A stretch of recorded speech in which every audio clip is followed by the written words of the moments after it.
Hello everyone, I'm Benjamin Mizrahi. I'm a learning specialist and a family educator, which means that I work with students on developing learning skills, and I work with parents, with families on raising children, specifically on how we can create an environment conducive to raising children nowadays during the pandemic and in general.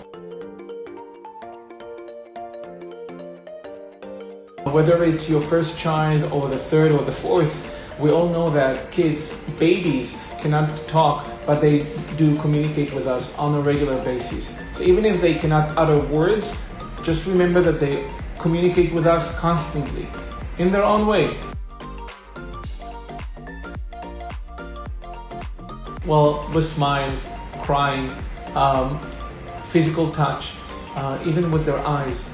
Being attentive as parents to their movements and the voice that they utter in the bedroom, or when we are in the park with them, or when we cuddle with them. Being attentive to the voice and their movements could really help us understand where they are emotionally.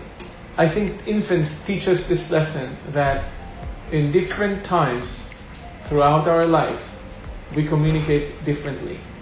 So starting with their crying, with the voices, the sounds that they utter, the need for physical touch, being attentive, embracing the way that they communicate with us is a key to understand their development. And we have to remember that developmental milestones are individual. They of course happen or take place by age, but some babies take more time to do it.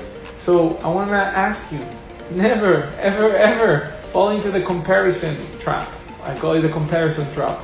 Not just because it's unfair to your child, but it's unfair to you.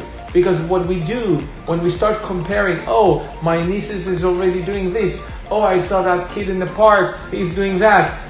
What you're doing at the moment when you compare, you put on yourself such a heavy load of responsibility, of expectations that you don't even know where they come from. But they start when we compare. So be careful and be aware that your children have their own developmental milestones. Obviously, always consult with your pediatrician and maybe other caregivers that you have.